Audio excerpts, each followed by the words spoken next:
A few short years ago, Tobin Bell played a strange and mysterious character that offered a few strangers the opportunity of a lifetime to speak to the dearly departed through the use of antiquated technology. In that film called The Call, it was a rotary phone. Now in 2023, he's doing it again in ReBroken, only this time it's through the use of a record player. Call it coincidence, call it whatever you want, but ReBroken will be releasing everywhere on March 7th. I got a little bit of an early look, so is it any good?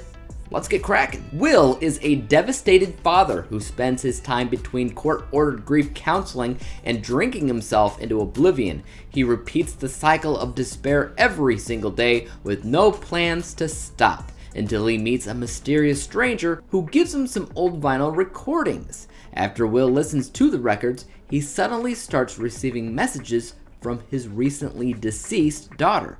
As the communications from his daughter grow more and more frequent, Will becomes convinced that these recordings hold the answer to bring his daughter back from the dead.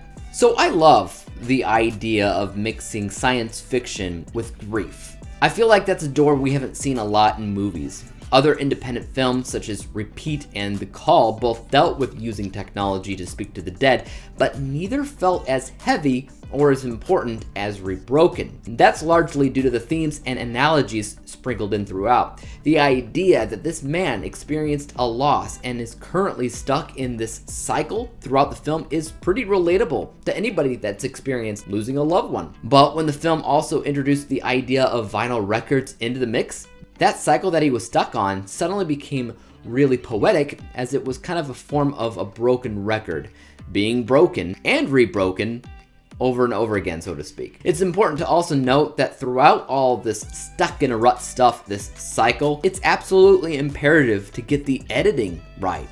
And that's something that not everybody's going to immediately understand, but I thought the editing in this movie was spot on to the degree that a second viewing would have me noticing things that I didn't notice the first time around. It's also really important to note that the two lead actors in this film, you got Scott Hamm and Kipp Tribble, also acted as the main writers of the movie, and Kipp particularly acted as editor. And when you have all these people wearing so many different hats in production, you know that the project's working with a really limited budget. But honestly, I thought that they all did a great job. In fact, the very first thing that came to my mind when I watched this movie, the very first thing immediately was the editing was brilliant. And that's something that remained true throughout. I also want to remind you all that when I review a movie, I use a scorecard essentially, split up into a million different categories that I created, and my category for writing particularly scored perfect points across the board. My writing category is made up of 5 subcategories. We got dialogue, which thanks to Tobin Bell, as usual, whenever he's associated with anything,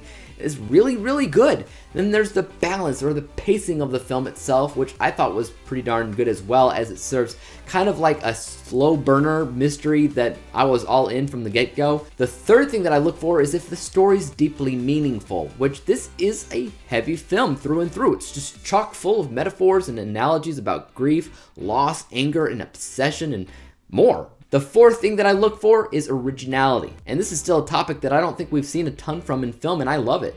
The last thing that I look for in writing is the concept or the premise in general, which is, it's a much wider scope of the project, but I think that they all did a great job in all of these departments. I consider this film to be a perfectly written movie, and to top it all off, the narrative couldn't be more straightforward if it tried to be, which is fantastic. If I had to pick out a negative, it would just be the performances, because when it comes right down to it, a majority of the actors in this film are playing characters that, for a lack of a better phrase, are dead inside. And they act it.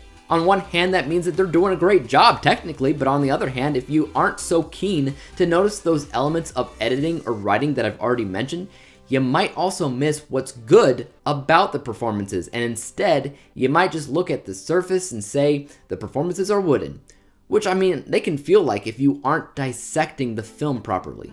Even so, the inclusion of Tobin Bell evens out those performances anyway. And I just always love watching him whenever he pops up in anything anyway. With that being said, let's take a look-see at what I scored ReBroken, which was a B+ letter grade, final overall score of 81%. 81 out of 100 possible stars. In terms of a low-budget independent film, I was impressed, to say the least, that the two lead actors were also the writers of the film, and one of those two also edited the movie. That's a lot of work, and you can't really tell because it's that good. But that's just my 2 cents. Let me know your guys' thoughts on ReBroken in the comments section down below. And as for YouTube, you guys know what to do. Hit the like, subscribe button, and bell to be notified when I come out with my next review. And until then, peace out.